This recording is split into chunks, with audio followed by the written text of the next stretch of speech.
Rome built the greatest empire the world had ever seen, and 1 in 3 people in Italy built it, not as workers, not as servants, but as property. A Roman writer named Varro once listed the 3 kinds of tool a farm needs: the mute tool, which is the cart; the tool that makes sound, which is the ox; and the tool that speaks, which is the slave. That was not an insult. It was a legal category, a human being filed under equipment. And today, we are going to live one full day inside that category, from a room with no window before dawn to a ceremony that could set a man free by nightfall. Stay to the end, because the last question this video asks is not about Rome at all. It is about who builds your world right now and why you were designed never to see them. He wakes before the sun, on a thin straw mat laid over a stone floor, in a cramped room shared with others who are also owned. He has no blanket worth the name, no lock on any chest, because he owns almost nothing. Not the tunic on his back, not the hours of his day, not even his own name if the master decides to change it. And already the house is moving around him. Fires are being lit, water is being hauled from the well, bread is being shaped and baked, all of it finished before the family upstairs so much as stirs. He is the quiet machine that makes the morning simply appear. And when the master finally wakes to a warm house, a hot meal, and clean clothes, he will not wonder how any of it got there. Not once. Because that is the entire point of a slave. Do everything. Be counted as nothing. To understand his day, you have to understand the word that owns him: service. In the eyes of Roman law, he is not a person. He is a thing, a res. He can be bought, sold, rented, inherited, given as a gift, or seized to pay a debt. He cannot legally marry. He cannot own his children. The master can. And for centuries,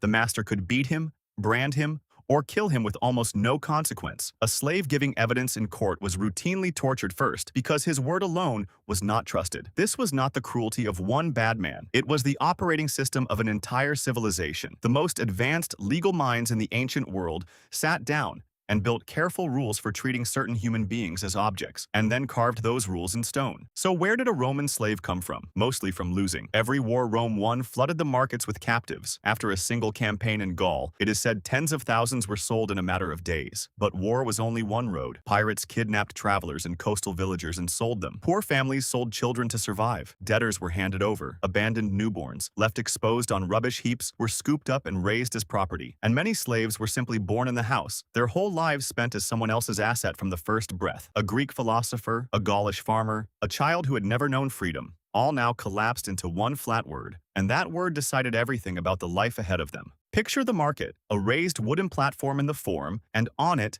people standing with a sign hung around each neck, the titulus. It listed your origin, your skills, your health, any flaws the seller was legally required to declare, like a label on a crate. Buyers walked the rows, checking teeth, squeezing muscles, asking questions. The ones imported from far away had their feet whitened with chalk to mark them out. A skilled cook or a trained secretary might sell for the price of a house, a broken laborer for the price of a mule. And where you were sold, split your fate in two. One direction led into a wealthy home, the other led underground into the mines. And those were not two versions of the same life. They were two different worlds wearing the same name. Follow the fortunate one first, into the house. He might become a body slave, close to the master, dressing him, shaving him, walking a step behind him through the whole day. Another might be the nomenclator, whose job was to remember every single face and name, so his master never suffered the embarrassment of forgetting a friend. The kitchen slaves never truly rested. The children of the family were raised and taught by an educated Greek slave who spoke several languages. The household accounts, the private letters, the family secrets, all of it flowed through the hands of people who were legally furniture. Rome trusted its slaves with almost everything: money, children, knowledge, reputation, everything except the one thing that mattered: the freedom to walk away. At midday, the master goes to bathe, and the bath is a small theater of other people's labor. Slaves heat the water to exactly the right temperature. They oil his skin. They scrape it clean with a curved bronze tool. They bring towels, wine, and fruit. He lies back and relaxes, and his relaxation is quite literally their work. Every comfort he enjoys is somebody else's effort made silent. And this is worth sitting with, because it is the heart of the whole thing. The master does not feel served. He feels like this is simply how the world is. Warm water appears, clean clothes appear, food appears, and the human beings producing all of it fade into the background, like the walls. Now take the other road, the one no one would ever choose: the silver mines of Spain and the stone quarries that fed the empire. Here, a slave was not a valuable investment. He was cheap and disposable because everyone knew he would not last long. Men worked deep underground, in chain shifts that barely ended, breathing dust and heat by the flicker of oil lamps. A Greek historian who actually saw these mines wrote that the slaves in them prayed for death as a release. No name, no rest, no old age, just the wearing down of a body until it stopped. And here is the part we forget. The shining silver that filled every purse in the empire, the coins that made Rome rich, came out of that darkness, on the backs of the dying. The glory of Rome had a shadow, and the shadow was a pit. Some tried to run. Very few made it. A runaway who was caught could be branded on the forehead with the letter F for fugitivus, fugitive, burned into the skin so everyone would know forever. Others were made to wear an iron collar riveted around the neck, and real examples of these collars survive in museums to this day. One of them carries an inscription that still stops you cold. It says, "Hold me, because I have fled, and return me to my master." Picture that. A living, breathing person forced to wear his own lost and found tag. A human being labeled like a stray animal, in case he tried to belong to himself. And the law backed all of it with terror. A master could kill a slave for almost nothing. And worse, the principle of collective punishment meant that if a single slave murdered his master, every slave under that same roof could be executed, innocent or not. In the year 61, a Roman official named Pedanius Secundus was killed by one of his slaves, and by law, all 400 of his household slaves, men, women, and children, were put to death together. There were protests in the streets. It felt monstrous, even to some Romans. But the Senate insisted,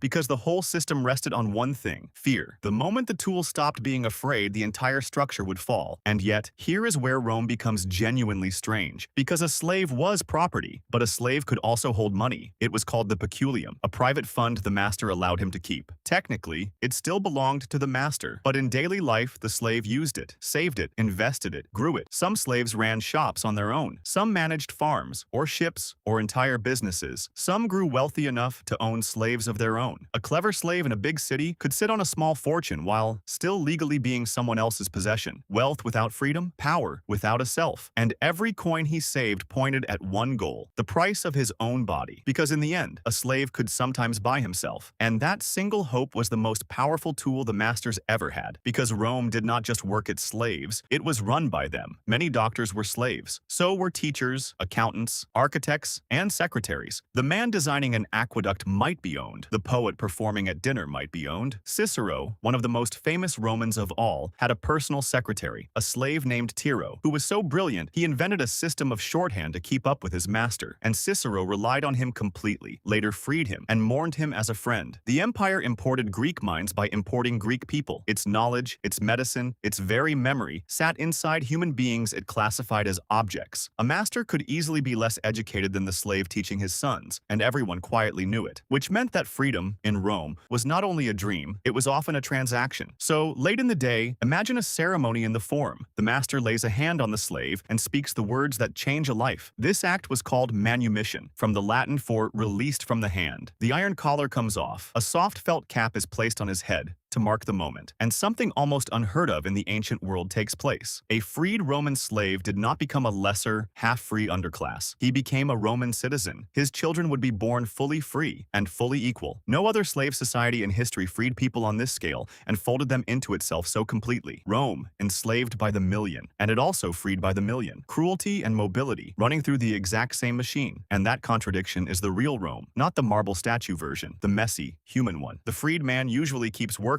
often for his old master, now bound by duty rather than chains. But some freedmen rose incredibly high. One fictional character, named Trimalchio, became the ancient symbol of the flashy, newly rich, a former slave throwing grotesque banquets to show off his money. And he was based on real people. Freedmen ran huge parts of Rome's trade and craft. And under some emperors, freedmen who had once been property became among the most powerful men in the empire, running the imperial finances and whispering in a Caesar's ear. A person born as a thing could end his life advising the ruler of the known world. The ladder was real. People climbed it. But we should be honest. For everyone who reached the top, thousands more died nameless in the dark, having never touched the bottom rung. And sometimes, the tools refused to be tools. In 73 BC, a gladiator slave named Spartacus escaped with a handful of others, and within months, tens of thousands of slaves had joined him. For 2 years, this army of the enslaved defeated Roman legions in open battle, and Rome was gripped by a fear deeper than any foreign war, because this was not an enemy. enemy at the border. It was the terrifying idea that property could stand up and say no. When Rome finally crushed the revolt, it did something meant to be remembered. It crucified around 6,000 captured rebels along the road from Capua to Rome, a line of crosses stretching for over 100 miles. The message was simple and brutal: stay a tool or become a warning. Now step back and take in the sheer scale of it. Historians estimate millions of enslaved people across the empire. In Italy, at its height, perhaps 1 in every 3 human beings. Every road you picture, every marble column, every heated bath, every loaf handed out in the free grain line, all of it rested on people the law had filed under things. And here is the quiet horror. We remember the names of the emperors. We carve them into arches and coins in history books. But the names of the people who actually built it are almost entirely gone. The glory had authors, and it never once credited them. And now, the uncomfortable turn. Because that trick, the trick of making the people who hold up your world invisible, did not die when Rome fell. No one today is legally a speaking tool. That specific horror is over. But the mechanism that hid them never left. It just moved. Distance now does the work the collar once did. The phone in your hand, the shirt on your back, made by hands you will never see, in places you will never name. Rome kept the tool in the same room. We simply moved it to the other side of the planet. Out of sight is the oldest trick there is. The Roman never had to think about who warmed his bath, and you rarely think about who made your morning. So tonight, when the light comes on and the water runs warm and the meal arrives, and you do not stop to ask how, remember the speaking tool. Remember that comfort always has an author. Rome's mistake was writing them out of the story. Ours is simply forgetting to look. The empire fell, but the habit survived. Someone is always holding up your day. The only real question is whether you ever turn around and see them.